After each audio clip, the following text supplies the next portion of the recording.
काव्या ने चेहरे पर उम्मीद भरी स्माइल के साथ ईशान का अध्ययन किया। जल्द ही वह उसका हो जाएगा। कुछ देर बाद जयदेव फिर बोला, ईशान, आपको क्या लगता है कि हमें 8 त्रिग्राम प्लेट के साथ क्या करना चाहिए? जयदेव के शब्दों ने अचानक सभी को वह कारण याद दिला दिया जिसके लिए वे यहां आए थे। धोखाधड़ी का पर्दाफाश हो चुका था, लेकिन अब क्या? वे 8 त्रिग्राम प्लेट के साथ क्या करने वाले थे?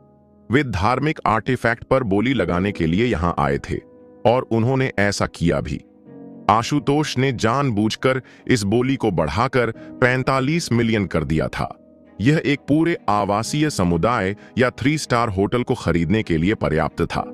हालांकि यह पता चला कि 8 त्रिग्राम प्लेट बिल्कुल वैसी नहीं थी जैसी उनकी उम्मीद थी और यह अपनी उपयोगिता की अंतिम अवस्था में थी। यद्यपि इसमें जादुई शक्ति थी, लेकिन वह शक्ति लगभग समाप्त हो चुकी थी। दूसरे शब्दों में, यह प्लेट बेकार होने से बस एक कदम दूर थी। ईशान ने हल्के स्वर में कहा, अधिकतम इसका इस्तेमाल 2 बार किया जा सकता है। उसकी बात सुनकर सभी ने निराशा भरी सांस ली।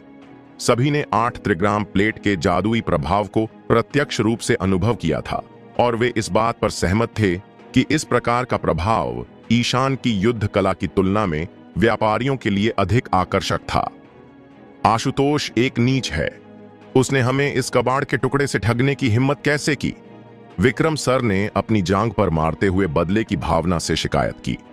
नीलामी में उपस्थित सभी लोगों में से वह इस कबाड़ के टुकड़े पर अपना दावा करने के लिए सबसे अधिक उत्सुक था। हालांकि उसने अभी अभी अपना 40वां जन्मदिन मनाया था, लेकिन अत्यधिक शराब पीने और बैड लाइफस्टाइल के कारण उसका स्वास्थ्य इतना खराब हो गया था कि 60 वर्षीय जयदेव भी उससे अधिक स्वस्थ दिखाई देता था। कोई बात नहीं, ईशान ने शांत स्वर में कहा। 8 त्रिग्राम प्लेट में धार्मिक सरणी जल्दबाजी में बनाई गई थी और इसके प्रभाव औसत दर्जे के हैं। मैं इससे बेहतर धार्मिक आर्टिफैक्ट बना सकता हूं। ईशान के इस विस्फोटक बयान ने सभी को शांत कर दिया। बॉस ने लगभग चिल्लाते हुए कहा, ईशान, क्या आपने अभी कहा कि आप धार्मिक आर्टिफैक्ट बना सकते हैं? ईशान मुस्कुराया और अपनी बेल्ट से जेड ताबीज निकालकर मेज पर रख दिया। जेड ताबीज ने तुरंत ही सबका ध्यान अपनी ओर खींच लिया। वे जानते थे कि यही वह उपकरण था जिसका इस्तेमाल ईशान ने गुरु वासुदेव को हराने के लिए किया था। यह असली चीज थी। मेहमानों ने देखा कि जेड की सतह पर बने छोटे छोटे शिलालेख सुनहरे रंग की चमक से जगमगा रहे थे। सुनहरी चमक समुद्र की लहरों की तरह बार बार चमकती और मंद पड़ती थी। ऐसा लग रहा था मानो जेड जीवित हो और सुनहरी चमक उसकी धड़कन हो। जब ईशान ने आत्मा संग्रह सरणी को सक्रिय किया तो पूरे प्रांगण में एक सफेद धुंध छा गई जो हर सेकंड और घनी होती जा रही थी। धीरे धीरे धुंध से घिरे मेहमानों को ऐसा महसूस हुआ जैसे उनके शरीर में नई ऊर्जा का संचार हो रहा हो। यह जेड ताबीज बॉस के संग्रह में से एक से बनाया गया था। मैंने इसे इस स्थिति में लाने के लिए कुछ दिन बिताए, ईशान ने कहा। जो कुछ उन्होंने सुना उससे सभी लोग गहरे आश्चर्य में पड़ गए। वे विक्रम सर की ओर देखने लगे, हैरान कि यह मूर्ख इतना खजाना क्यों छोड़ देगा। सबसे महत्वपूर्ण बात, उसे यह खजाना मिला कहां से? अंकल सुधीर ने बीच में बोलते हुए नीलामी में हुई घटनाओं का विस्तार से वर्णन किया। एक बार फिर अंकल सुधीर की बातें सुनने के बाद सभी लोग ईशान से अत्यधिक प्रभावित हुए। यद्यपि ईशान ने यह प्रदर्शित किया था कि वह बिजली को नियंत्रित कर सकता है, चंद्रनगर के धनी कुलीन वर्ग ने स्वीकार किया कि ईशान की हिंसक क्षमता का उनके लिए शायद ही कोई उपयोग था। साथ ही बिना स्वयं इन क्षमताओं को सीखे वे ईशान की कला से सीधे लाभ नहीं उठा सकते थे। हालांकि यह पूरी तरह से अलग बात थी यदि ईशान इन आर्टिफैक्ट्स का निर्माण कर सकता था ताकि वे भी उसके जादुई प्रभावों का लाभ उठा सकें। ईशान, प्लीज मुझे अपना प्रस्ताव बताइए। मुझे 8 त्रिग्राम प्लेट की प्रतिकृति से अधिक कुछ नहीं चाहिए, बॉस सबसे पहले बोले। उन्होंने ईशान को उम्मीद भरी नजरों से देखा, मानो उनका जीवन लड़के के निर्णय पर निर्भर हो। अन्य व्यवसाय भी इसमें शामिल हो गए और एक दूसरे की बोली को बढ़ाने लगे।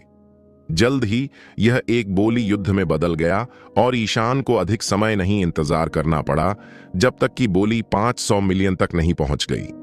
ठीक है, मुझे आपके पैसे की जरूरत नहीं है, यदि आप मुझे उच्च गुणवत्ता वाला जेड लाकर दे सकते हैं तो मैं आपके लिए मुफ्त में एक धार्मिक आर्टिफैक्ट बना दूंगा। ईशान ने आखिरकार अपनी चुप्पी तोड़ी और झगड़ते व्यापारियों को बीच में रोक दिया। ईशान के फैसले को सुनने के बाद सभी ने सराहना में सिर हिलाया। चिंता न करें ईशान, मैं वादा करता हूं कि मैं आपको दुनिया का सबसे बेहतरीन जेड ढूंढ कर दूंगा। चंद्रनगर के अन्य धनी कुलीन वर्ग ने भी जेड खोजने के अपने दृढ़ संकल्प को व्यक्त करने के लिए आवाज उठाई।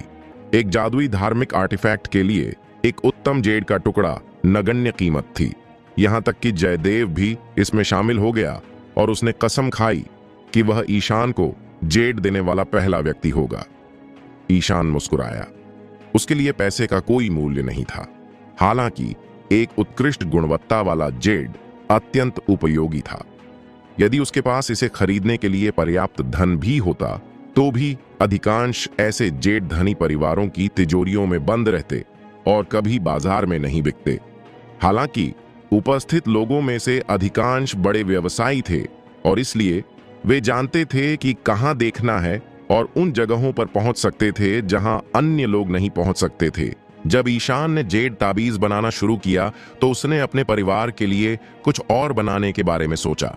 हालांकि शिल्प सामग्री के बिना यह असंभव था। यदि यह धनी समूह उसकी इस समस्या को हल करने में मदद कर सकता था तो वह बहुत प्रसन्न होता।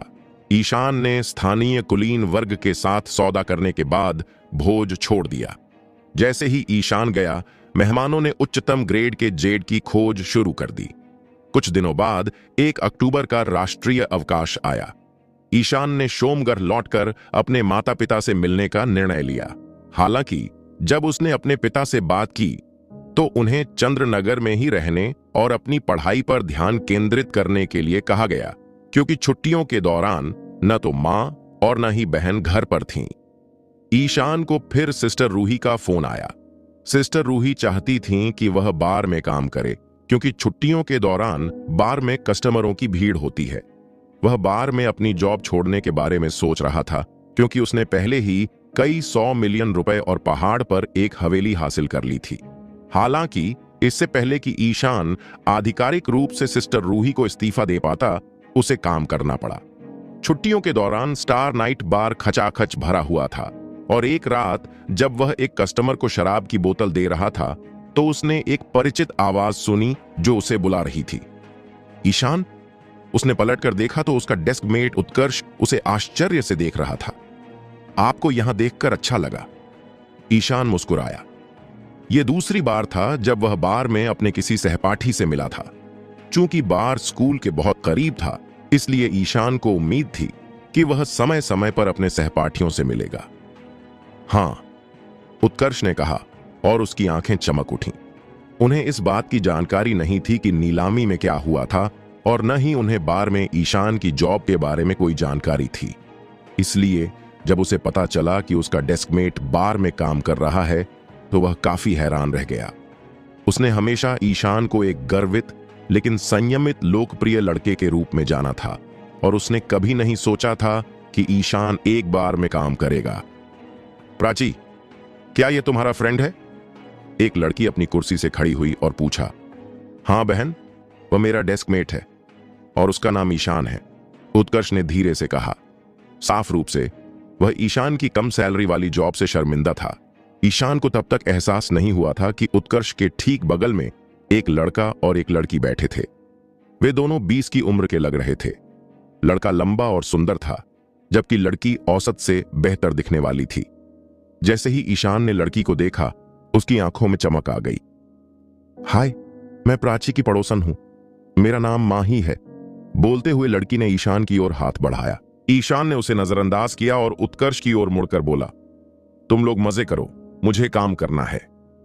इतना कहकर वह अपनी एड़ियां घुमाकर माही की ओर बिना देखे वापस चला गया। माही का चेहरा उदास हो गया और उसके चेहरे पर नाराजगी उभर आई। उत्कर्ष को और भी शर्मिंदगी महसूस हुई और वह हकलाते हुए बोला, माही, उस पर ध्यान मत दो, वह हमेशा ऐसा ही रहता है। उसे भूल जाओ माही, यहां आकर बैठो, पुरुष ने प्यार से मुस्कुराते हुए कहा। उस पुरुष की बात सुनकर माही ने आखिरकार खुद को संभाला और अनिच्छा से बैठ गई। फिर उस पुरुष ने उत्कर्ष को देखा और धैर्यपूर्ण स्वर में बोला, प्राची, मुझे पता है कि हम पहली बार मिल रहे हैं और मुझे सच में तुम्हारे मामलों में दखल नहीं देना चाहिए। हालांकि तुम्हारे सीनियर होने के नाते मुझे लगता है कि मुझे तुम्हें यह याद दिलाने की जरूरत है कि एक अच्छा फ्रेंड क्या होता है। उदाहरण के लिए, तुम्हारे फ्रेंड की जॉब को छोड़कर आखिरकार इंडिपेंडेंट होना अच्छी बात है। उसका व्यवहार बेहद असभ्य और अनुचित था। क्या तुमने खुद से पूछा है कि क्या ऐसे व्यक्ति पर दोस्त के तौर पर तुम्हारा भरोसा किया जा सकता है? सच प्राची, तुम्हें अपने सीनियर की बात माननी चाहिए, माही ने बीच में टोकते हुए कहा। उत्कर्ष को गुस्सा आया। हालांकि उसके पास खुद का बचाव करने के लिए शब्द नहीं थे, इसलिए वह केवल मुस्कुराया और सिर हिलाया। अंदर ही अंदर उसने इस अप्रिय अनुभव के लिए ईशान को दोषी ठहराया। उसने हमेशा ईशान को अपने सबसे अच्छे फ्रेंड्स में से एक माना था, लेकिन ईशान उसके अच्छे व्यवहार की सराहना नहीं करता था। अन्यथा वह उसे उस लड़की के सामने शर्मिंद नहीं करता जिसे वह पसंद करता था और जिसके लिए उसका प्रतिद्वंद्वी था। कम से कम एक फ्रेंड तो दूसरे की मदद करता है, लेकिन ईशान अब तक मदद करने के बजाय बाधा ही बन रहा था। उत्कर्ष को नहीं पता था कि ईशान ने पहली नजर में ही लड़की को पहचान लिया था। वह उत्कर्ष की पड़ोसन माही थी। वह उत्कर्ष से 1 साल बड़ी थी और विश्वविद्यालय में पढ़ती थी। उत्कर्ष जब से छोटा था तब से उसका गुप्त प्रशंसक था। ईशान के पिछले जीवन में उत्कर्ष ने खुद को उसकी वजह से मुसीबत में डाल लिया था। अंत में उत्कर्ष को 7 साल के लिए जेल में डाल दिया गया और इस तरह उसकी अन्यथा आशाजनक जिंदगी बर्बाद हो गई। दूसरी ओर माही ने उत्कर्ष के जेल जाते ही एक नया बॉयफ्रेंड बना लिया। वह 7 साल की कैद के दौरान एक बार भी उत्कर्ष से मिलने नहीं आई। ईशान ऐसी बेशरम महिला के साथ अच्छा व्यवहार क्यों करता? लगता है तुम्हारा फ्रेंड मुसीबत में फंस गया है, उत्कर्ष ने सीनियर को कहते सुना। उन दोनों ने पीछे मुड़कर देखा तो पाया कि ईशान एक पीले रंग के पुरुष के साथ बहस कर रहा था। मैं उस आदमी को जानता हूं, वह बार का मैनेजर है। हम उसे राकेश मेहरा कहते हैं। मैंने सुना है कि वह अजय का रिश्तेदार है। ऐसा व्यक्ति नहीं जिसके साथ तुम खिलवाड़ करना चाहो। महेश ने सिर हिलाते हुए कहा, हस्त के लिए अच्छा नहीं लग रहा। कौन परवाह करता है? मुझे उम्मीद है उसकी पिटाई हो जाए। चलो शराब पीते हैं, उसे हमारा मजा खराब नहीं करने देना, माही ने गुस्से से कहा। माही की बात सुनकर उत्कर्ष एक पल के लिए हिचकिचाया और फिर अनिच्छा से बैठ गया। यदि ईशान और माही के बीच पहले वह अप्रिय झड़प न हुई होती तो उत्कर्ष पहले ही ईशान की मदद के लिए पहुंच गया होता। हालांकि वह ईशान के असभ्य व्यवहार से प्रभावित था, जिसने उसे सबसे असहज समय पर शर्मिंदा किया था। महेश, अजय कौन है? माही ने उत्सुकता से पूछा। महेश ने मुस्कुराते हुए कहा, हां, अजय। यही यूनिवर्सिटी डिस्ट्रिक्ट में फैसले लेता है। यहां के लगभग सभी आयोजनों में उसका हिस्सा होता था। हम तो राकेश मेहरा भी तो काफी बड़ा है, मैं समझी। उत्कर्ष ने यह सुनकर अपना चेहरा तनावग्रस्त कर लिया। अपने फ्रेंड को बचाने की इच्छा से प्रेरित होकर उसका शरीर थोड़ा आगे की ओर झुका, लेकिन वह अंत में नहीं उठा। माही ने फिर कहा, अजय चाहे कितना भी प्रभावशाली हो, वह महेश की तुलना में एक छोटा मोटा है। अरे प्राची, मैंने तुम्हें महेश के बारे में अभी तक नहीं बताया, है ना? महेश के पिता जिले में एक बड़े व्यवसायी हैं।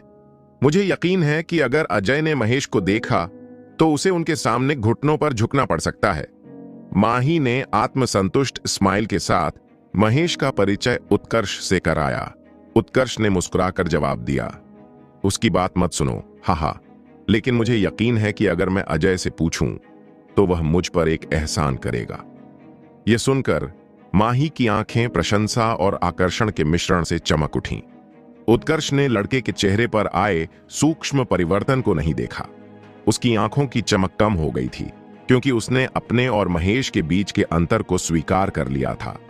महेश न केवल उससे बेहतर दिखता था, बल्कि वह उससे थोड़ा बड़ा भी था। उसका शांत और परिपक्व व्यवहार ही वह चीज थी जिसने माही को सबसे अधिक आकर्षित किया। इस बीच ईशान राकेश मेहरा को उदासीनता से देखता रहा। उसके बगल में झिक्की खड़ा था, जो पहले से ही रोने लगा था। क्यों? मैं अपने कर्मचारियों से बात भी नहीं कर सकता। राकेश मेहरा ने ईशान की ओर उंगली उठाई। उसके विकृत मुंह से थूक हर जगह फैल गया। ईशान बॉय, क्या तुम्हें लगता है कि तुम सिस्टर रूही की शर्ट के पीछे छिप सकते हो? मैं बार का मैनेजर हूं और तुम सिर्फ एक फ्रूट बॉय हो। तुम्हें क्या करना है यह बताना मेरा काम है। सुन रहे हो ना? अपना हाथ हटाओ, ईशान ने हल्के स्वर में कहा। कि अगर मैं ऐसा न करूं तो क्या होगा?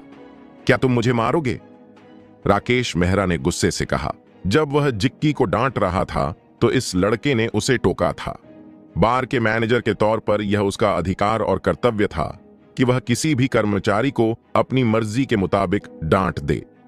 वह एक वेटर को अपने पैरों पर खड़ा होने और उसे क्या करना है यह बताने की इजाजत कैसे दे सकता था?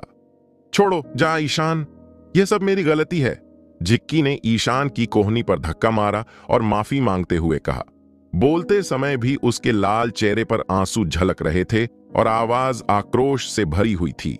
आपके पास कोई वैध कारण है तो आप उसे डांट सकते हैं, लेकिन क्या आप मुझे बता सकते हैं कि जिक्की ने क्या गलत किया था? वह कस्टमर को शराब देने में थोड़ा देर कर दी थी, लेकिन आप वहां 5 मिनट से थे।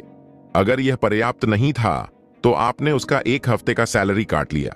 क्या आप जानते हैं कि उसके लिए उन 800 रुपए का क्या मतलब था? ईशान ने शांति से पूछा। यह 1 महीने का रहने का खर्च है। हां, ठीक है, तुम्हें परवाह नहीं। इससे पहले कि जवाब दे पाता, ईशान ने बोलना जारी रखा। तुम्हारे मन में तुम इस जगह के मालिक हो और तुम्हारे पास एक बॉडीगार्ड भी है, इसलिए तुम्हें परवाह नहीं कि लोग तुम्हारे बारे में क्या सोचते हैं। तुम्हें पता है कि वह जवाबी कार्रवाई नहीं करेगी क्योंकि वह अभी भी जॉब चाहती है ना? तुमने सही कहा। मेरा रक्षक अजय है और मैं मैनेजर हूं। तो अब तुम क्या करने का प्लान बना रहे हो? राकेश मेहरा ने व्यंग्यात्मक लहजे में पूछा। वह ईशान की ओर इशारा करते हुए तिरस्कार पूर्वक बोला। बच्चे, मैं साफ साफ कह दूं, मैं तुम्हें पसंद नहीं करता और मैं कभी भी तुम्हें पसंद नहीं करूंगा, और मैं तुम्हारे साथ बहुत लंबे समय से बहुत सही से रहा हूं। अगर सिस्टर रूही ना होती तो मैं तुम्हें यहां से बाहर निकाल देता। क्या यह सही है? अच्छा, तो फिर बात करने के लिए कुछ भी नहीं है, ईशान ने आह भरते हुए कहा। क्यों? अब तुम पीछे हट रहे हो? ठीक है, लेकिन तुम्हें मुझसे माफी मांगनी होगी, तभी मैं तुम्हें माफ करने के बारे में सोचूंगा। बॉस की आवाज अहंकार से भर गई।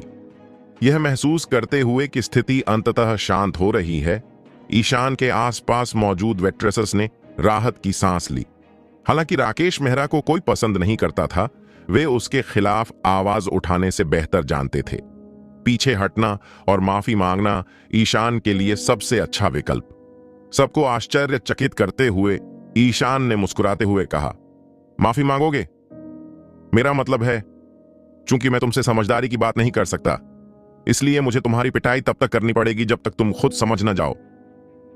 मुझे मारना? हा हा। राकेश मेहरा जोर से हंसा और इससे पहले कि उसकी हंसी थमती, उसने ईशान की ओर मुक्का चलाया। किसी ने भी बार में उसे धमकाने की हिम्मत नहीं की थी और राकेश मेहरा का इरादा था कि यह ऐसा ही रहे। हालांकि केवल आधे सेकंड बाद ही राकेश मेहरा उछलकर दूर जा गिरा। उसका शरीर घूम गया और फिर कॉफी टेबल पर जोर से गिरा, जिससे टेबल पर रखे गिलास और बोतलें टूट गईं। आह! कॉफी टेबल के बगल में बैठी एक महिला कस्टमर चिल्लाई। इससे पहले कि वेटर और वेट्रेस समझ पाते कि क्या हुआ, ईशान ने राकेश मेहरा पर निशाना साधा और उसके चेहरे पर जोरदार थप्पड़ मारने शुरू कर दिए। ये बहन के लिए है। तुमने बिना किसी कारण के उसके सैलरी से आधे महीने का सैलरी काट लिया।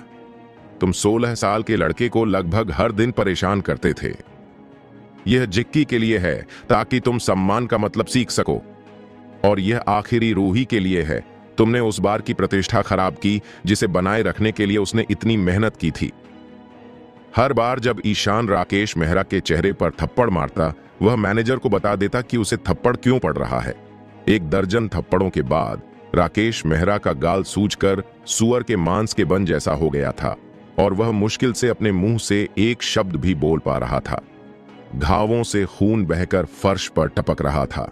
कुछ इतनी तेजी से हुआ कि जब लोगों को अंततः समझ में आया कि क्या हो रहा है, तब तक ईशान ने सजा पूरी कर दी थी। अचानक एक आवाज आई, ईशान, तुम क्या कर रहे हो? इसे छोड़ो अभी। सभी लोग आवाज की दिशा में मुड़े और उन्होंने देखा कि एक पुरुष और 2 महिलाएं दूसरी मंजिल पर मैनेजर के कार्यालय से बाहर निकल रहे थे। उनमें से एक महिला ने ईशान को घूरा, जबकि उसका चेहरा गुस्से से विकृत था। जिस लड़की ने ईशान को बुलाया था वह बार की स्टार थी। सिस्टर रूही ईशान के ठीक बगल में खड़ी थी। जब उसने देखा कि ईशान किस मुसीबत में फंसा है तो उसका चेहरा उदास हो गया। शुरुआत से अंत तक पूरे घटनाक्रम को देखने के बाद माही ने अविश्वसनीय ढंग से कहा, प्राची, तुम्हारा फ्रेंड बहुत असभ्य है। मैंने पहले कभी किसी कर्मचारी को मैनेजर को पीटते नहीं देखा। उत्कर्ष ने मुस्कुराते हुए कहा, बिल्कुल सही। मेरा यह फ्रेंड केवल लड़ाई में ही अच्छा है। उसने स्कूल में ताइक्वांडो ब्लैक बेल्ट जीतने वाले को हराया था। जब महेश ने दूसरी मंजिल पर उस पुरुष को देखा तो उसने तनाव भरा चेहरा बनाया और अपना सिर हिलाया। चीजें और जटिल होने वाली हैं। क्या तुमने उस आदमी को दूसरी मंजिल पर देखा? हां, उत्कर्ष ने एक पल रुककर जवाब दिया। वह पुरुष दोनों लड़कियों के पीछे था। हालांकि वह दोनों के ठीक बीच में खड़ा था। यह साफ था कि वही फैसले ले रहा था। उसने एक हाथ परी की कमर पर लपेट रखा था और गुस्से से भरे चेहरे के साथ शोरगुल को देख रहा था। वह अजय है, महेश ने धीमी आवाज में कहा। उत्कर्ष और माही इस रहस्योद्घाटन से शांत रह गए। उन्होंने अभी शैतान के बारे में बात की थी और अब वह वहां मौजूद था। अच्छा, उस असभ्य जानवर को आखिरकार सबक मिलेगा। माही ने उत्कर्ष को एक नजर से देखा और ईशान की आसन्न बर्बादी पर खुशी जताई। उत्कर्ष का चेहरा पीला पड़ गया और उसकी आंखों में झिझक झलकने लगी।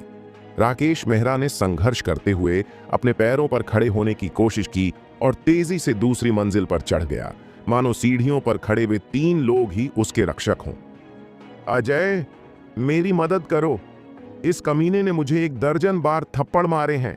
मेरे चेहरे को देखो, राकेश मेहरा ने रोते हुए कहा। अजय के चेहरे पर नाराजगी उभर आई जब उसने देखा कि राकेश मेहरा का चेहरा कितना सूज गया था। पहली मंजिल पर मौजूद भीड़ आश्चर्य से भर गई जब उन्होंने राकेश मेहरा को उस पुरुष को अजय कहते सुना।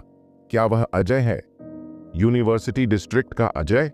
वह इस क्षेत्र के सभी व्यवसायों का असली मालिक है। अरे अरे, ईशान का क्या होगा? कुछ वेट्रेस जो ईशान की फ्रेंड थीं, घबराहट में अपने पैर हिलाने लगीं। रूही, ये सब मेरी गलती है।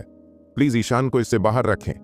जिक्की ने गहरी सांस लेते हुए बहादुरी से कहा। उसके सभी फ्रेंड्स के चेहरे काले पड़ गए। उनमें से एक ने उसकी आस्तीन खींची और कहा, तुम क्या कर रही हो? तुम खुद को मरवा डालोगी। ईशान ने राकेश मेहरा को मेरी वजह से मारा। मैं उसे हर चीज के लिए जिम्मेदार नहीं ठहरा सकती। वह सिर्फ एक छात्र है। जिक्की की आंखों में संकल्प झलक रहा था, उसकी कांपती आवाज के बावजूद। इससे पहले कि ईशान रूही कुछ बोल पाती, अजय बोल पड़ा। मैंने तुम्हारे बारे में सिस्टर रूही से सुना है। देखो, अगर तुमने किसी और को मारा होता तो मैं इसमें शामिल नहीं होता, क्योंकि तुमने रूही की जान बचाई थी। हालांकि वो मेरा ससुर है और स्टार नाइट बार में मेरा आदमी भी है। वह तुम्हारा मैनेजर है। तुम उसे इस तरह कैसे पीट सकते हो? बताओ, तुम्हें क्या लगता है कि मुझे तुम्हारे साथ क्या करना चाहिए? अजय की बातें सुनकर रूही का चेहरा पीला पड़ गया। वह मुस्कुराने में कामयाब हुई और फिर बोली, अजय, ईशान अभी भी बच्चा है। प्लीज उसे एक और मौका दें। एक और मौका? बहन परी ने तीखी आवाज में कहा। हर कोई जानता है कि राकेश मेहरा अजय का आदमी है। इसलिए ईशान ने न केवल राकेश मेहरा की पिटाई की, बल्कि उसने अजय के चेहरे पर भी थप्पड़ मारा। क्या मैं सही हूं अजय? जब वह अपनी बात पूरी कर चुकी थी तो उसका शरीर अजय की बाहों में पिघल गया था। अजय के चेहरे पर एक स्वीकृति भरी स्माइल फैल गई। अजय का पूरा नाम अजय गुप्ता था। वह अपने प्रतिशोधी स्वभाव और अहंकार के लिए जाना जाता था। ईशान रूही का दिल डूब गया जब उसने अजय के चेहरे पर क्रूर स्माइल देखी। उसने चुपचाप ईशान को असहाय भाव से देखा। हालांकि वह बार की मालिक थी, लेकिन अजय के संरक्षण के बिना वह इस जिले में व्यवसाय नहीं चला पाती। ईशान, बस अपना सिर नीचे करो और माफी मांगो। इस तरह कम से कम मैं तुम्हारी जान तो बचा सकती हूं, रूही ने मन ही मन चिल्लाते हुए सोचा। हालांकि स्थिति बहुत जल्दी बिगड़ गई। ईशान ने अपने हाथ पीठ के पीछे जोड़े और ठंडी स्माइल के साथ अजय गुप्ता को देखा। तुम्हें क्या करना चाहिए? यह बहुत आसान है। बस मुझसे, जिक्की और बार के सभी अन्य कर्मचारियों से माफी मांग लो और फिर स्टार नाइट बार से दूर चले जाओ। क्या कहा तुमने? अजय को लगा कि उसके कानों ने उसके साथ धोखा किया है। वह अविश्वसनीय ढंग से ईशान की ओर मुस्कुराया। ईशान के आसपास की लड़कियां जो कुछ सुन रही थीं, उससे घबरा गईं। जिक्की ने खुद को ईशान पर फेंक दिया और चिल्लाई, क्या तुम पागल हो? वह अजय है। ईशान, माफी मांगो अभी। ईशान रूही ने तुरंत ईशान को डांटा और फिर उसने अजय को विनती भरी नजर से देखा। नहीं, बोलो, मैं सुनना चाहता हूं कि उससे क्या कहना है। अजय ने ईशान रूही की ओर तिरस्कार पूर्वक हाथ हिलाया और व्यंग्यात्मक ढंग से मुस्कुराया। और क्या? बताओ, मैं एक समझदार आदमी हूं, तुम्हें पता है। सभी ने ईशान को घूरते हुए उसे चेतावनी दी कि वह जाल में न फंसे। ईशान ने चेतावनी को नजरअंदाज किया और बोलना जारी रखा, कोई और अनुरोध? क्यों नहीं, तुम अभी बार में अपने सभी शेयर छोड़ सकते हो और इसे मुझे बेच सकते हो। ईशान ने हल्के स्वर में कहा, तुम मुझे व्यवसाय से बाहर निकालना चाहते हो? अजय ने अपनी ओर उंगली उठाई और ईशान को ऐसे देखा जैसे वह किसी पागल को देख रहा हो। यह सही है। इससे पहले कि मैं अपना मन बदल लूं, तुम यह काम कर लो। अगर मैं तुम्हारी जगह होता तो मैं यूनिवर्सिटी डिस्ट्रिक्ट से निकल जाता, जबकि तुम अभी भी ऐसा कर सकते हो। ईशान पहले से ही अपनी जॉब छोड़ने की योजना बना रहा था, इसलिए उसने सिस्टर रूही और बार में अपने सभी फ्रेंड्स को एक आखिरी उपहार देने का फैसला किया जो उन्हें हमेशा मिलता रहे। तब तक न केवल अजय बल्कि बार में मौजूद लगभग सभी लोगों को यकीन हो गया था कि ईशान पागल हो गया है। अजय गुप्ता अब अपने अंदर के गुस्से को रोक नहीं सका, इसलिए उसने अपनी विशाल हथेली से लैंडिंग की रेलिंग को जोर से थपथपाया और मुस्कुराया। बच्चे, मैं रूही की खातिर तुम्हारी जान बख्शना चाहता था। हालांकि ऐसा लगता है कि मुझे तुम्हें आखिरकार एक कड़ा सबक सिखाना होगा। मैं, अजय गुप्ता, शिवा के प्रति अपनी निष्ठा की शपथ लेने के बाद कभी किसी ऐसे व्यक्ति से नहीं मिला जिसने मुझसे इस तरह बात करने की हिम्मत की हो। हाँ, अजय, ये बच्चा नियंत्रण से बाहर हो रहा है, इसे यहां से बाहर निकालो, राकेश मेहरा ने जोरदार ढंग से कहा। यह देखकर कि सारी आशाएं खत्म हो गई हैं, सिस्टर रूही ने अपनी आंखें बंद कर लीं और वह यह नहीं देखना चाहती थी कि आगे क्या होने वाला है। बस ईशान ने खुद ही इसके लिए कहा था। अजय इसे कभी भी टालने वाला नहीं था, क्योंकि इससे वह कमजोर दिखता। उसे ईशान का उदाहरण बनाना था और दूसरों को दिखाना था कि उसके प्रतिद्वंद्वी का क्या होगा। तुम अपने आप में इतने मस्त क्यों हो? रूही ने मन ही मन विलाप किया। अचानक उत्कर्ष खड़ा हुआ और बोला, मैं ईशान को अकेले ऐसा करने नहीं दे सकता। माही ने जल्दी से उसे शोरगुल वाले स्थान की ओर जाने से रोका। बहन माही, वह मेरा फ्रेंड है, उत्कर्ष ने उदासी भरे चेहरे के साथ कहा। माही ने कोई जवाब नहीं दिया। उसने अपना सिर घुमाकर महेश की ओर देखा। महेश ने कुछ देर सोचा और फिर अपना सिर हिलाया। अगर वह अजय को खुलेआम चुनौती न देता तो मैं शायद तुम्हारे फ्रेंड को बचा सकता था।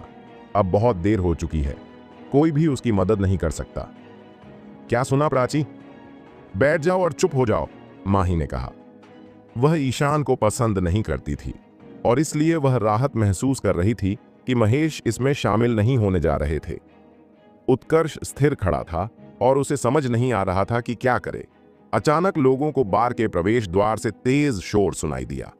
एक आदमी भीड़ को चीरता हुआ आगे बढ़ा और ईशान के पास पहुंचा। वह एक साधारण दिखने वाला छोटा कद का आदमी था। अजय जल्दी से पहली मंजिल पर गया और उसका स्वागत किया। अरे भाई, तुम्हें यहां क्या लाया? अजय की चिकनी स्माइल देखकर सभी को आश्चर्य हुआ कि यह रहस्यमय अतिथि कौन था। जब हर कोई उस आदमी की पहचान के बारे में सोच रहा था, तब उसने अजय को एक तरफ धकेल दिया, ईशान के पास गया और फिर गहराई से झुककर प्रणाम किया। ईशान, आपको भोज पर आमंत्रित करते हैं। अजय केवल देखता रह गया। उसका दिमाग घूम रहा था। आखिर क्या हो रहा है? ज़रेनिया, आप क्यों? अजय का चेहरा काला पड़ गया। भाई विक्रम सर के अधीन सेवा करने वाले एक प्रभावशाली सहायक थे। ईशान विक्रम सर के मेहमान हैं। क्यों? क्या तुमने ईशान को नाराज कर दिया है? भाई ने भौहें सिकोड़ते हुए पूछा। अजय ने अपना सिर नीचे किया और बुदबुदाया। विक्रम सर की तुलना में अजय सामाजिक स्तर पर इतने नीचे थे कि विक्रम सर ने उन्हें दर्शन देने का सम्मान भी नहीं दिया था। अगर ईशान सच में विक्रम सर का मेहमान था तो अजय बड़ी मुसीबत में था। मुझे खेद है, मैं इतना अज्ञानी हूं कि मैं माउंट को भी नहीं पहचान पाया। याद रखना, अगर मुझे स्टार नाइट बार बार में कुछ भी अप्रिय बात सुनने को मिली तो मैं तुम्हें ढूंढने आऊंगा, ईशान ने धीरे से कहा। हाँ हाँ, मुझे समझ गया। अजय को अपनी पीठ पर ठंडा पसीना महसूस हुआ और वह मन ही मन अपनी किस्मत को कोसने लगा। हालांकि इस समय वह ईशान के खिलाफ विरोध करना तो दूर, सांस लेने की भी हिम्मत नहीं जुटा पा रहा था। अजय को कीड़े की तरह सिकुड़ता देख बहन परी और राकेश मेहरा इतने डर गए कि उनके पैर कांपने लगे। ईशान का ध्यान खींचने के डर से उन्होंने एक शब्द भी नहीं बोला। उन्हें नहीं पता था कि ईशान इन छोटी मोटी शिकायतों पर और समय बर्बाद नहीं करना चाहता था। उसने सिस्टर रूही को सिर हिलाया और फिर कई लोगों की अविश्वसनीय निगाहों के सामने से निकल गया। जैसे ही ईशान बार से बाहर निकला, भीड़ में हलचल मच गई। हे भगवान, मैंने क्या देखा?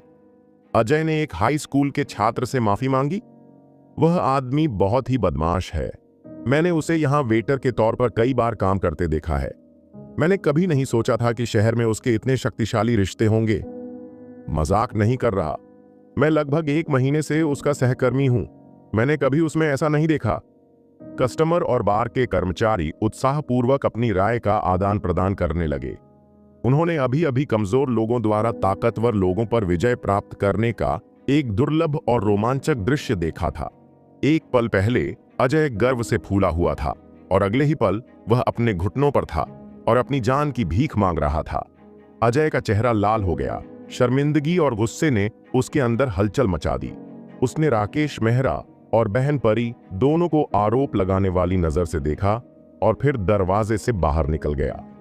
रूही अजय को बुलाकर कुछ सांत्वना देने वाली थी, लेकिन उसने बेहतर सोचा। उसे एहसास हुआ कि उन दोनों के बीच शक्ति का संतुलन बदल गया था। अगर ईशान सच में विक्रम सर का फ्रेंड था तो उसे संदेह था कि अजय कभी उसके बार में फिर से आएगा। माही, क्या तुम्हें यकीन है कि वह तुम्हारा फ्रेंड है? माही ने उत्कर्ष को संदेह भरी नजर से देखा। उत्कर्ष भी इस घटनाक्रम से शांत था। उन दोनों के पास बैठे महेश ने तनाव भरा चेहरा बनाया और उनका दिमाग तेजी से विचार करने लगा। विक्रम सर का सम्मानित अतिथि बनना किसी साधारण व्यक्ति के लिए कोई छोटी उपलब्धि नहीं थी। ऐसा सोचते हुए उसने भौहें सिकोड़कर माही और उत्कर्ष की ओर देखा। महेश को पता था कि उत्कर्ष भी माही में रुचि रखता था। हालांकि उसने कभी भी उस नौसिखिए को गंभीरता से नहीं लिया था। हालांकि जब उसे पता चला कि उत्कर्ष का इतना शक्तिशाली फ्रेंड है तो उसे खतरा महसूस हुआ। ईशान को एक काले रंग की बेंच में ले जाया गया और कुछ मिनट बाद वे हिडन ड्रैगन विला पहुंचे। उसने पाया कि लोगों का एक समूह पहले से ही प्रवेश द्वार पर उसका इंतजार कर रहा था, जिनमें विक्रम भी शामिल था। पिछली बार जब वे उनके विला में आए थे तो वे कैब में थे और उन्हें लेने के लिए सामने वाले गेट पर कोई नहीं था। हालांकि इस बार न केवल वे एक महंगी गाड़ी में थे, बल्कि उनके मेजबान ने उनके लिए लाल कालीन भी बिछा रखा था। ईशान, आप आखिरकार यहां आ गए। जैसे ही ईशान कार से बाहर निकला, उसे विक्रम सर की आकर्षक स्माइल ने स्वागत किया। विक्रम सर के पीछे एक और परिचित चेहरा था। मार्शल आर्ट्स स्कूल से गुरु प्रभात। ईशान ने प्यार से मुस्कुराते हुए उनका वेलकम किया। ईशान की फ्रेंडशिप से दोनों बहुत खुश हुए और उनकी बनावटी मुस्कुराहटें एक सच्चे स्वागत में बदल गईं। ईशान, प्लीज अंदर आई। ईशान जैसे ही दहलीज पर आया, उसने उत्सुकता से पूछा, ये विक्रम सर के साथ क्यों है? गुरु प्रभात ने हल्का झुककर जवाब दिया, मैं मनोज की पृष्ठभूमि पर भाई के शोध के बारे में अपडेट जानने के लिए यहां आया हूं। वैसे विक्रम यही है। हमने विक्रम को लेख में जो कुछ हुआ था उसके बारे में बताया। वे हमसे नाराज थे कि हमने उन्हें जल्द से जल्द इस बारे में क्यों नहीं बताया, और उन्होंने आज की बैठक में आपको शामिल करने पर जोर दिया। विक्रम सर ने बीच में कहा, मजाक नहीं कर रहा, मैं दोषी मानता हूं। अगर उसने मुझे तुम्हारे बारे में पहले बता दिया होता तो मैं तुमसे बहुत पहले मिल चुका होता। ये मेरी गलती है, सबको माफ करें। मैं सबके लिए एक ड्रिंक खरीदूंगा। अभिवादन समाप्त होने के बाद सभी लोग भोज की मेज पर चले गए और बैठ गए। ईशान ने गुरु प्रभात की ओर देखा और पूछा, विजय मनोज के बारे में क्या अपडेट है? गुरु प्रभात ने सिर हिलाया और फिर कहा, जब से भाई ने मुझे मनोज की जांच करने के लिए कहा है, मुझे संप्रदाय के अंदर से कुछ तार खींचने पड़े हैं। आखिरकार मैंने एक संप्रदाय के सदस्य से कुछ मूल्यवान जानकारी हासिल की जो विदेश में एक संप्रदाय शाखा चलाता था। मनोज एक महान गुरु तेज प्रताप के एक शिष्य थे। मैंने तो सोचा था कि उद्भव संप्रदाय बहुत पहले ही विघटित हो चुका है। गुरु प्रभात ने दुख जताते हुए कहा, वे भारत में गायब हो गए हैं, लेकिन वे अभी भी विदेशों में नंबर 1 भूमिगत संगठन हैं। मैं जिस फ्रेंड से बात कर रहा था वह भी अभ्यास करता था। वह विदेश में मार्शल आर्ट स्कूल खोलना चाहता था और उसे पता चला कि उसे उद्भव संप्रदाय की अनुमति की आवश्यकता होगी। इतना ही नहीं, बाद में उसे पता चला कि विदेशी भारतीय समुदाय के लगभग सभी शक्तिशाली नेता उद्भव संप्रदाय के सदस्य हैं। सचमुच? ईशान ने हैरानी से कहा। सच में, मेरे विदेशी संपर्क ने मुझे यह भी बताया कि शुरुआती दिनों में भारतीय प्रवासियों के साथ उनके मेजबान देश में भेदभाव होता था, इसीलिए उन्हें एक ताकतवर रक्षक की जरूरत थी। उद्भव संप्रदाय उस वक्त सबसे ताकतवर संगठन था और हर कोई इसके संरक्षण में रहना चाहता था। विक्रम सर ने सिर हिलाते हुए कहा। विक्रम सर ने पूछा, उद्भव संप्रदाय में तेज प्रताप का रुतबा क्या है? गुरु प्रभात ने मजाकिया अंदाज में मुस्कुराते हुए कहा, यहीं से बात पेचीदा हो जाती है। तेज प्रताप का विदेशों में बहुत सम्मान है। उन्हें भारत के बाहर कुछ ही बड़े गुरुओं में गिना जाता है। मैंने सुना है कि उद्भव संप्रदाय के अध्यक्ष को भी उन्हें तेज प्रताप कहकर इज्जत देनी पड़ती थी। गुरु प्रभात की बात सुनकर सबके चेहरे लटक गए। क्या तेज प्रताप विदेशों में सचमुच इतना बड़ा नाम है? विक्रम सर ने हैरानी से पूछा। उनके लिए यह सोचना भी मुश्किल था कि एक मार्शल कलाकार इतना ऊंचा रुतबा हासिल कर सकता है। वो एक महान गुरु है। ये उसे भारत में भी बहुत बड़ा आदमी बनाता, विदेशों में भारतीय समुदाय में तो और भी ज्यादा। गुरु प्रभात ने आह भरते हुए कहा, मैंने शिव संप्रदाय के मार्शल कलाकारों को तुम्हारे बारे में बताया और कोई भी यकीन नहीं करता कि एक 16 साल का लड़का महान गुरु जितनी ताकत रख सकता है। अगर मैंने अपनी आंखों से न देखा होता तो मैं भी न करता। ये कहकर गुरु प्रभात ने ईशान को इज्जत से सिर झुकाया। ईशान का अलग और सहज चेहरा देखकर उसके मन में इज्जत और श्रद्धा की लहर दौड़ गई। तेज प्रताप न सिर्फ एक महान गुरु थे, बल्कि उनके पास उद्भव संप्रदाय के अध्यक्ष जितना ही रुतबा था। दूसरी तरफ, भले ही ईशान तेज प्रताप से बहुत छोटा था, उसने पहले ही बूढ़े आदमी जितनी ताकत हासिल कर ली थी। तेज प्रताप की कामयाबी ईशान की हैरत अंगेज उपलब्धि को और जोरदार तरीके से बयान करती थी। जब शिवा और विक्रम सर को आखिरकार समझ आया कि ईशान और तेज प्रताप एक ही स्तर पर हैं, तो ईशान के लिए उनकी तारीफ नई ऊंचाइयों पर पहुंच गई। वो बस इतना जानते थे कि ईशान एक ताकतवर योद्धा है, लेकिन उन्हें अंदाजा नहीं था कि वो असल में कितना ताकतवर है। अगर तेज प्रताप अपनी मार्शल आर्ट की ताकत से इतना सम्मान और रुतबा हासिल कर सकता है, तो ईशान भी ऐसा कर सकता है। थोड़ी देर बाद भोज शुरू हुआ। उन्हें तरह तरह के लजीज खाने और कई तरह की महंगी शराब परोसी गई। आधी रात तक खाना आता रहा और विक्रम सर ने सुझाव दिया कि अब क्लब चलना चाहिए। ईशान को अधेड़ उम्र के मर्दों के साथ क्लब में जाने का मूड नहीं था। खाना खत्म करके वो घर के लिए निकल गया। जब वो घर पहुंचा, उसने सिस्टर रूही को फोन किया और बताया, मैं अब काम पर नहीं आऊंगा, स्कूल का बोझ बढ़ता जा रहा है। सिस्टर रूही को पता था कि ये बहाना है, लेकिन उसने बिना ज्यादा सवाल किए उसका इस्तीफा मान लिया। ईशान ने फोन रखा तो उसने राहत की सांस ली। उसे सिस्टर रूही को शिवा से अपने रिश्ते के बारे में बताने की जरूरत नहीं पड़ी। अगले दिन आशुतोष ने ईशान के बैंक खाते में 45 मिलियन रुपए भेज दिए। तब तक ईशान का बैंक बैलेंस 60 मिलियन तक पहुंच गया था। इतनी मजबूत पैसे की ताकत के साथ ईशान ने सोचा कि अब अपनी साधना में बड़ा कदम उठाने का वक्त है। जब से उसका पुनर्जन्म हुआ, उसने साधना पर बस 1 महीने से थोड़ा ज्यादा वक्त बिताया था। वो अभी भी नींव स्थापना स्तर के आखिरी चरण में जाने से 3 महीने दूर था। भले ही शून्य नश्वर शोधन कला बहुत ताकतवर थी, इसके लिए ढेर सारी आत्मा ऊर्जा चाहिए थी। इसके अलावा जैसे जैसे ईशान अपनी साधना में आगे बढ़ता गया, शून्य नश्वर शोधन कला को चलाने के लिए जरूरी ऊर्जा तेजी से बढ़ती गई। दिव्य निवास के आसपास की आत्मा ऊर्जा बहुत पहले ही कम हो चुकी थी। ईशान अपनी तरक्की की रफ्तार बनाए रख पाया। ये सब जेड मैरो तावीज पर बनी आत्मा एकत्रीकरण सरणी की वजह से था। इसलिए ईशान ने अपने पैसे का सही इस्तेमाल करने और अपनी साधना को तेज करने का फैसला किया। साधना को तेज करने के सिर्फ दो ही तरीके हैं, एक है दूसरी दिव्य जगह ढूंढना और दूसरा है आत्मिक पत्थरों और अमृत का इस्तेमाल करना। मुझे अभी अमृत के बारे में भूल जाना चाहिए और पहली तरकीब पर ध्यान देना चाहिए। पिछले महीने मैंने पूरे शहर और इसके आसपास के इलाकों में घूमा, लेकिन ऐसी कोई जगह नहीं मिली जहां आत्मा ऊर्जा जमा होती हो। मैं शर्त लगाता हूं कि मुझे पहाड़ों में और गहराई तक जाना होगा ताकि ऊर्जा की छिपी नसें ढूंढ सकूं। लेकिन अगर मैं ऐसी जगह ढूंढ भी लूं तो वो चंद्रनगर से इतनी दूर होगी कि मेरे लिए साधना और स्कूल एक साथ करना नामुमकिन होगा। फिर भी अगर मुझे प्रकृति में ऐसी जगह न मिले तो मैं अपने लिए एक बना सकता हूं। ईशान के चेहरे पर आत्मविश्वास भरी स्माइल आई। साधना के कई स्कूलों में अपने शिष्यों की आसानी के लिए अपनी आत्मा भूमि होती थी। असल में आत्मा भूमि एक ताकतवर आत्मा एकत्रीकरण सरणी थी। ये कुछ वर्ग किलोमीटर जितनी छोटी या एक छोटी आकाशगंगा जितनी बड़ी हो सकती थी।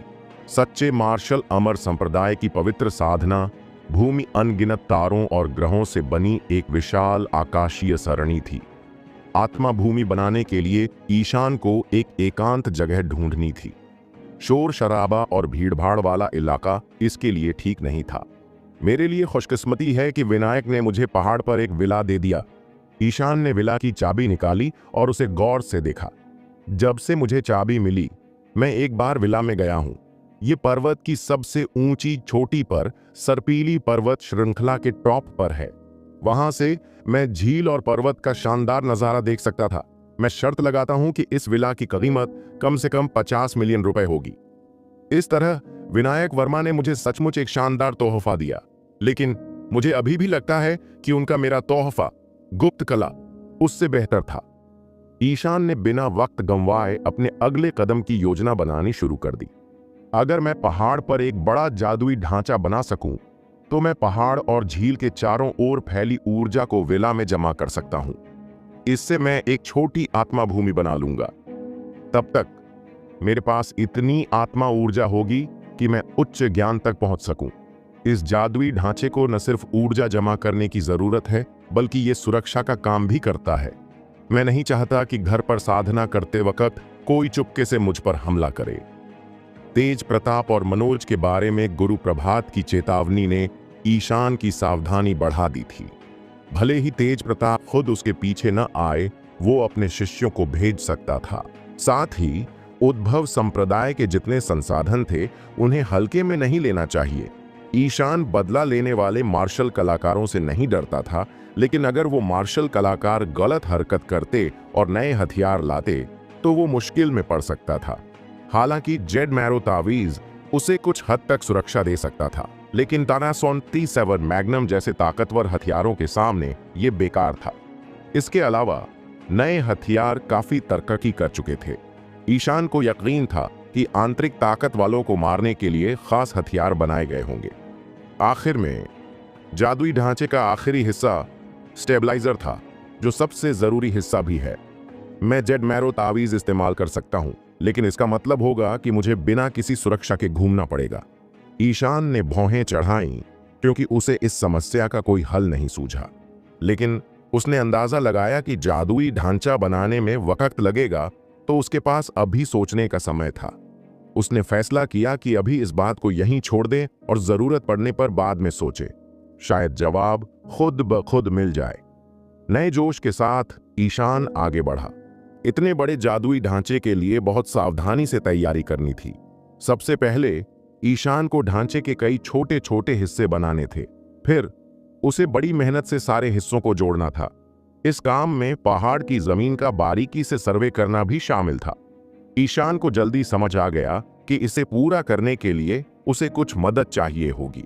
ईशान के दिमाग में सबसे पहले का तीसरा भगवान आया। भले ही विक्रम सर को साधना के बारे में कुछ नहीं पता था, उनके पास रसूखदार लोगों का बड़ा नेटवर्क था जो ईशान के काम आ सकता था। जब ईशान ने बताया कि वो क्या करने की कोशिश कर रहा है तो विक्रम सर हैरान रह गए। ईशान, आप कह रहे हैं कि आप पर्वत की चोटी पर एक जादुई ढांचा बनाना चाहते हैं? वो इतना हैरान और एक्साइटेड था कि वो ये भूल गया कि उसके पिता ने उसका तोहफा ईशान को वापस दे दिया था। आखिर ये जादुई ढांचा होता क्या है?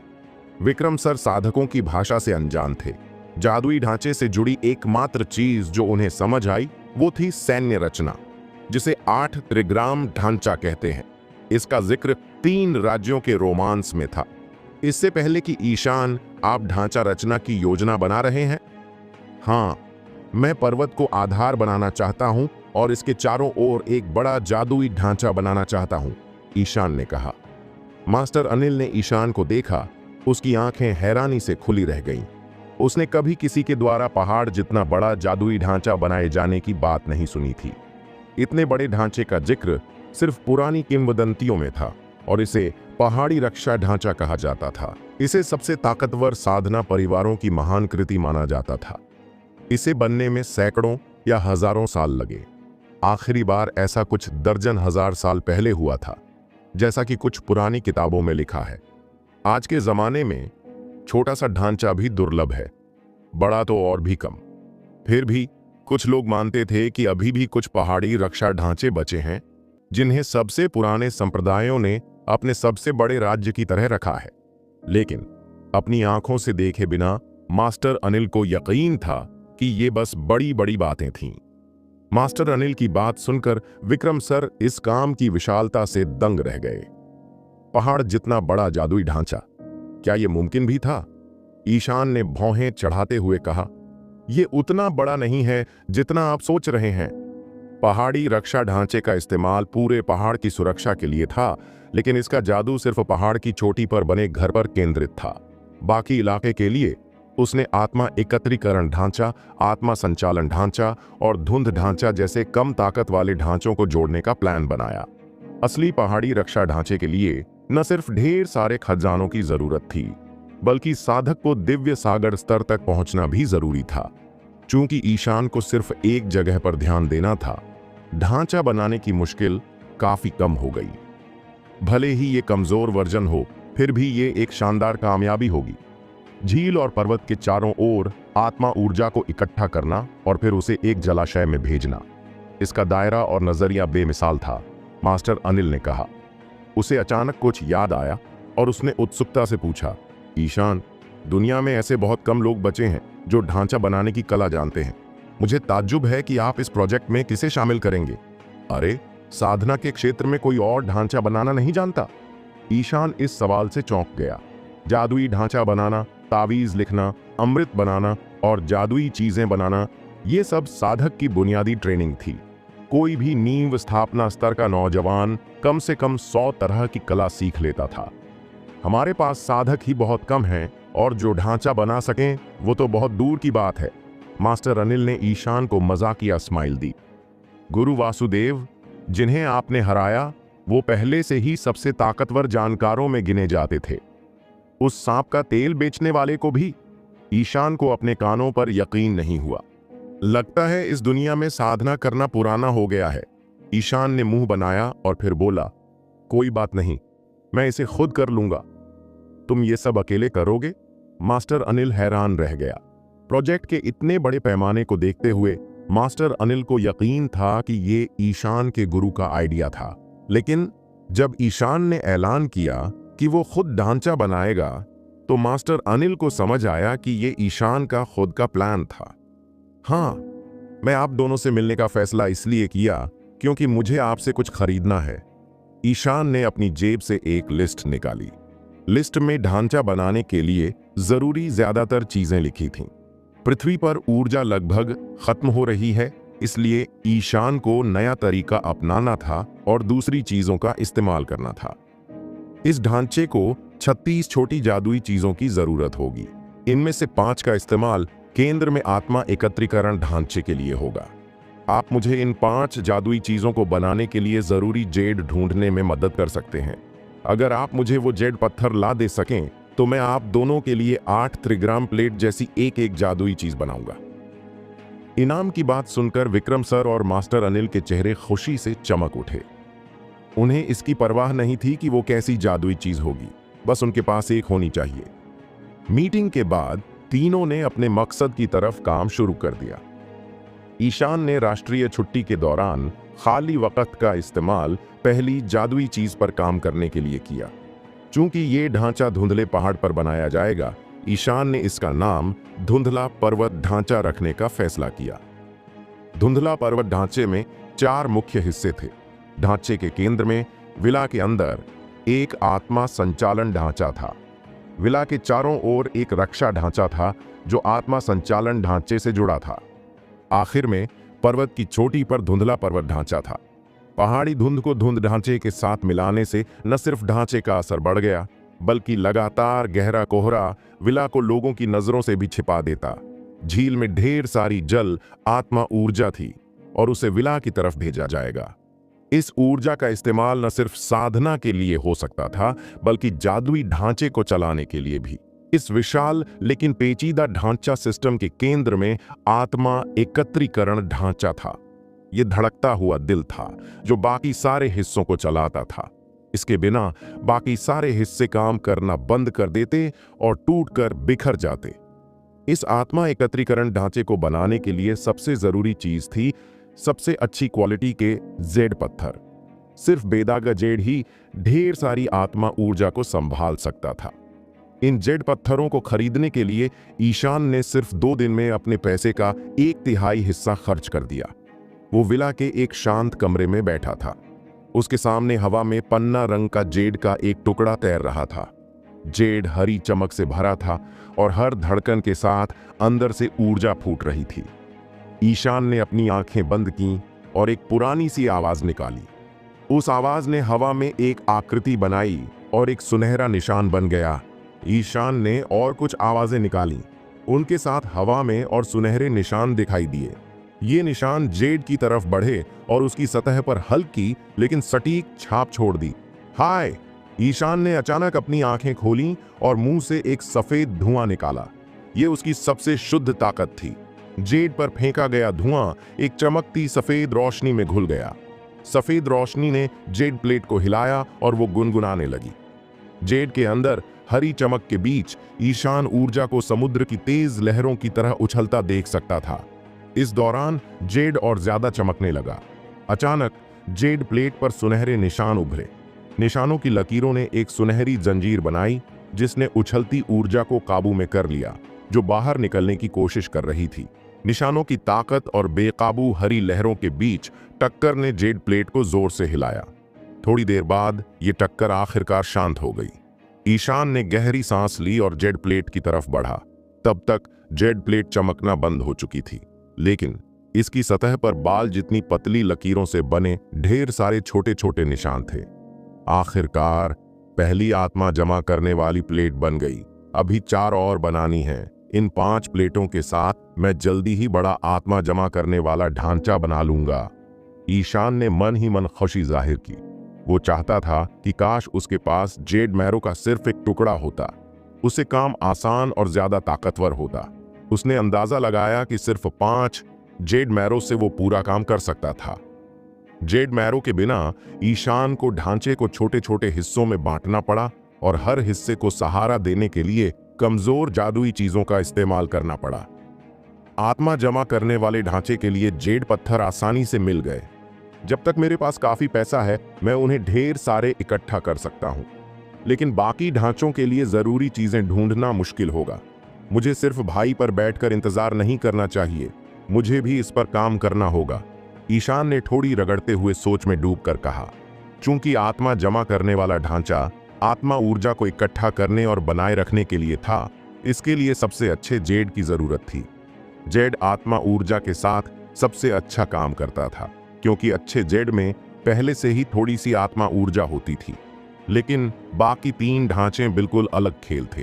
पानी की आत्मा ऊर्जा को लाने के लिए ईशान को पानी से खास लगाव वाली चीज ढूंढनी थी। उसे धरती पर पानी से जुड़े बड़े खजाने मिलने की उम्मीद नहीं थी, इसीलिए उसने भाई से गहरे समुद्र की चट्टानें खरीदने को कहा था। समुद्र में हजारों किलोमीटर गहराई में दबी चट्टान पानी से कुछ हद तक लगाव रखती है, भले ही वो साधारण चट्टान ही क्यों ना हो। आत्मा लाने वाले ढांचे को चलाने के लिए ये काफी होना चाहिए।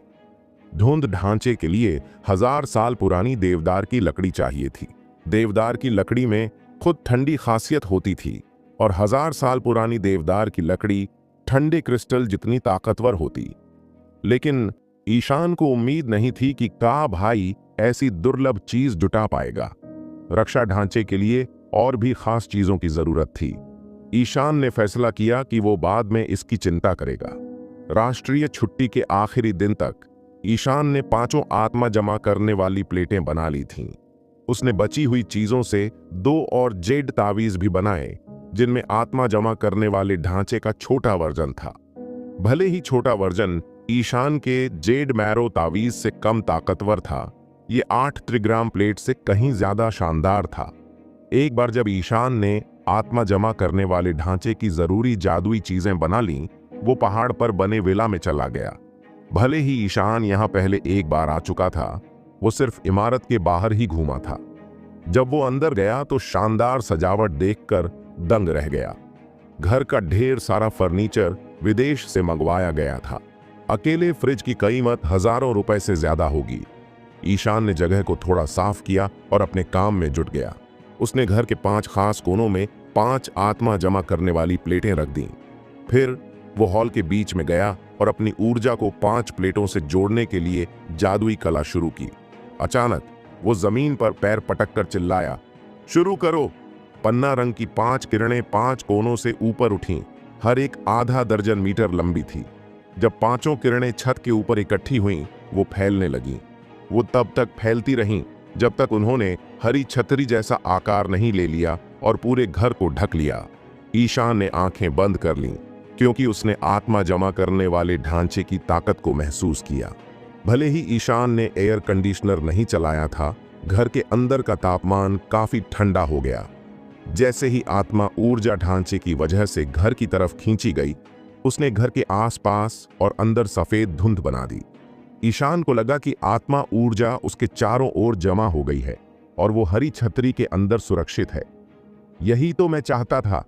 ये अपने आकार की वजह से मेरे जेड मैरो तावीज के आत्मा जमा करने वाले ढांचे से कम 3 गुना ज्यादा ताकतवर है। ईशान ने आंखें खोलीं और नतीजे से बहुत खुश हुआ। नतीजा उसकी उम्मीदों से कहीं ज्यादा था। उसे लगा कि कामयाबी की वजह सिर्फ जादुई ढांचे का आकार ही नहीं, बल्कि यह भी था कि पहाड़ की ऊंचाई पर आत्मा ऊर्जा की मात्रा तलहटी से कहीं ज्यादा थी। एक बार जब मैं धुंधला पर्वत ढांचा पूरा कर लूंगा और पहाड़ की आत्मा ऊर्जा को झील से जोड़ दूंगा, तो यह जगह सचमुच आत्मा भूमि बन जाएगी। इस ख्याल ने ईशान के दिल में जोश भर दिया। लेकिन ढेर सारी आत्मा ऊर्जा वाली हर जगह को आत्मा भूमि नहीं कह सकते। आत्मा भूमि बनाने वाली चीज थी तथाकथित आत्मा ऊर्जा की धुंध। ऐसी धुंध तभी बनती है जब हवा आत्मा ऊर्जा से पूरी तरह भर जाए। अब हवा में घुलने की जगह न होने की वजह से ये आत्मा ऊर्जा बाहर निकलकर धुंध बनाती है। जब धुंध बहुत गाढ़ी हो जाती है तो वो आत्मा की बूंदों में बदल जाती है।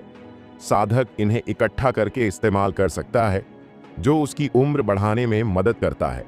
इसका असर आत्मा पत्थरों से भी बेहतर था, क्योंकि इसके कोई बुरे नतीजे नहीं थे। आत्मा ऊर्जा का सबसे ऊंचा रूप क्रिस्टल जैसी आत्मा ऊर्जा या आत्मा पत्थर कहलाता था। लगभग सारी प्राकृतिक आत्मा भूमियां जो आत्मा पत्थर बना सकती थीं, उन पर बड़े साधना समूहों का कब्जा था, और ये सिर्फ साधारण आत्मा भूमि की बात थी। सच्चे मार्शल अमर संप्रदाय की पवित्र आत्मा भूमि में साधक सीधे अमर लोगों के क्षेत्र से आत्मा ऊर्जा ले सकता था। इसीलिए उन जगहों पर आत्मा ऊर्जा का असर और स्तर साधारण आत्मा भूमि से कहीं ज्यादा ताकतवर था। ईशान आत्मा ऊर्जा की धुंध से काफी खुश था, क्योंकि धरती पर आत्मा ऊर्जा की कमी थी। उसे कभी भी तरल या क्रिस्टल वाली आत्मा ऊर्जा देखने की उम्मीद नहीं थी। वो विला के अंदर बैठा और जादुई ढांचे का टेस्ट किया। संतुष्ट होकर वो खड़ा हुआ और ढांचा बंद कर दिया। चूंकि आत्मा जमा करने वाली प्लेट जेड मैरो से नहीं बनी थी, ये इस्तेमाल के बाद आखिरकार टूट जाएगी, जैसे 8 त्रिग्राम प्लेट टूटी थी। ईशान विला से बाहर निकला और पहाड़ की तलहटी की तरफ जाने वाले रास्ते पर चल पड़ा। शाम का वक्त था। कई अमीर परिवार रात के खाने के बाद पहाड़ के रास्ते पर टहल रहे थे। पहाड़ की चोटी से एक छोटे लड़के को उतरते देख उनके चेहरे पर हैरानी थी। वो जानते थे कि पहाड़ की चोटी पर सिर्फ एक विला है। क्या वो उस बच्चे का घर हो सकता है? जब ईशान रास्ते के आखिर तक पहुंचा, उसने किसी को अपना नाम पुकारते सुना। ईशान। ईशान ने मुड़कर देखा तो रश्मि और उसका 3 लोगों का परिवार उसे हैरानी से देख रहा था। तुम यहां क्या कर रहे हो? रश्मि ने ईशान के कंधे के ऊपर से देखते हुए पूछा कि लड़का कहां से आ रहा है। वो जानती थी कि रास्ता सिर्फ पहाड़ की चोटी तक जाता है, जहां रहस्यमयी विला है। वो पहाड़ की चोटी के आधे रास्ते पर थी और विला मालिक की निजी जमीन की दहलीज पर थी। यहीं ज्यादातर लोग अपनी शाम की सैर खत्म करते थे, क्योंकि यहां से आगे विला मालिक की निजी जमीन थी। ताई माँ, अंकल उत्कर्ष और रश्मि, आप सबको देखकर अच्छा लगा। ईशान ने प्यार से मुस्कुराते हुए उनका स्वागत किया। ताई माँ को शायद ईशान और रश्मि के बीच कुछ महसूस हुआ होगा, इसीलिए उसने उसे रात के खाने पर बुलाना बंद कर दिया था। लेकिन उसने फोन पर बात करना कभी नहीं छोड़ा। लगभग हर दूसरे दिन पूछती थी कि उसका हाल ठीक है या नहीं। ईशान उसकी फिक्र और ध्यान की बहुत कदर करता था। थोड़ी देर बाद ईशान ने जवाब दिया, मैं यहीं रहता हूं। तुम विला नंबर 1 में रहते हो? रश्मि हैरान रह गई और उसने यकीन न करते हुए पूछा। हाँ, ईशान ने सिर हिलाया। अरिजीत जोर से हंसा। विला नंबर 1 इस इलाके का पहला विला था। ये चंद्रनगर के सबसे अमीर आदमी इंटरनेशनल ग्रुप के मालिक विनायक वर्मा को तोहफे में दिया था। बोलते वक्त उसने ईशान को तिरछी नजर से देखा। तो क्या तुम कह रहे हो कि तुम वर्मा परिवार से हो? उसने ये विला मुझे दे दिया है, ईशान ने हल्के से कहा। अरिजीत पर और वक्त बर्बाद न करते हुए उसने ताई माँ की तरफ देखा और बोला, ताई माँ, जब से मैं यहां आया, मेरी देखभाल करने के लिए शुक्रिया। क्या मैं आपको अपने नए घर में बुला सकता हूं? ताई माँ हिचकिचाईं जब उनकी नजरें ईशान की साफ आंखों से मिलीं। उनका दिमाग कह रहा था कि ईशान झूठ बोल रहा है। एक हाई स्कूल के बच्चे को करोड़ों का विला क्यों देगा? लेकिन ईशान के चेहरे की ईमानदारी ने उनके दिल को हिला दिया। वो लड़के की इज्जत को ठेस नहीं पहुंचाना चाहती थीं, खासकर जब उनकी बेटी वहां थी। ये सोचकर वो मुस्कुराईं और बोलीं, मैं अभी रात के खाने से भरी हुई हूं, शायद अगली बार।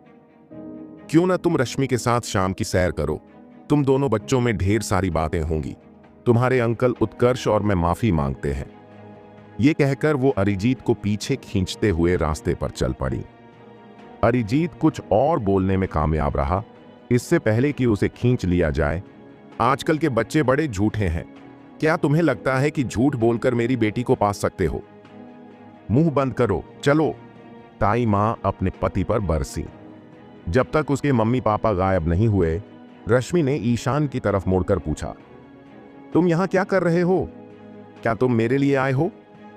ईशान एक पल रुका और फिर मुस्कुराते हुए बोला, मैं सचमुच विला नंबर 1 में रहता हूं। मैं तुम्हें यह साबित कर सकता हूं, बस मेरे साथ चलो। ईशान की बातें सुनते ही रश्मि का चेहरा तनाव से भर गया। ईशान, अब हम अकेले हैं, फिर भी तुम मुझसे झूठ क्यों बोल रहे हो? मुझे पता है कि तुम वर्षा के फ्रेंड हो, लेकिन तो क्या? मुझे उम्मीद है तुम समझ गए हो कि वर्षा जैसी असली राजकुमारी कभी तुम हम जैसे आम लोगों से सच्ची फ्रेंड नहीं कर सकती। उसके साथ तुम्हारी फ्रेंडशिप बस उसकी दया पर टिकी थी। बोलते वक्त उसकी आंखें जैसे खोसी गई थीं। वो हिडन ड्रैगन विला में हुई बातों से हैरान थी, लेकिन जब वो घर पहुंची और उन बातों पर सोचा तो उसे लगा कि उसने ईशान को ज्यादा तवज्जो दे दी थी। भले ही वर्षा ताकतवर था, ईशान सिर्फ उसका फ्रेंड था, वो भी मामूली। ज्यादातर अमीर लोगों के जिंदगी में कभी न कभी 1-2 गरीब फ्रेंड जरूर होते हैं, लेकिन ऐसी फ्रेंडशिप ज्यादा दिन नहीं टिकती। जल्दी या देर से अमीर और ताकतवर लोग गरीबों की मदद से थक जाते हैं। नीलामी बाद रश्मि फिर से स्टार नाइट बार बार गई थी, ये देखने कि ईशान में कोई बदलाव आया या नहीं। वो निराश हुई। ईशान अभी भी मजदूर की तरह मेहनत कर रहा था।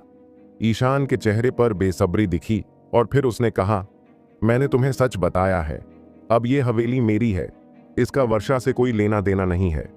थोड़ा मायूस होकर ईशान ने मुड़कर रास्ता शुरू किया, लड़की को अकेला छोड़कर।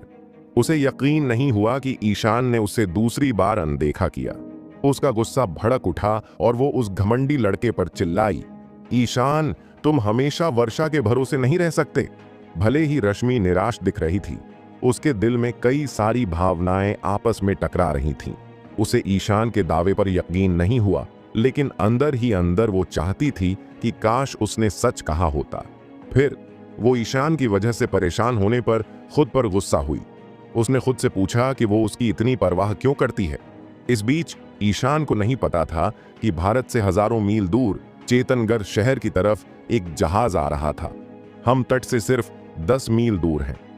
चट्टानों से टकराने से पहले हमें अभी लंगर डालना होगा। मैं एक नाव उतारूंगा और आपको तट तक ले जाऊंगा, कप्तान ने एक अधेड़ उम्र के आदमी से डरते हुए कहा। वो अधेड़ आदमी दोनों हाथ पीछे बांधे सीधा खड़ा था।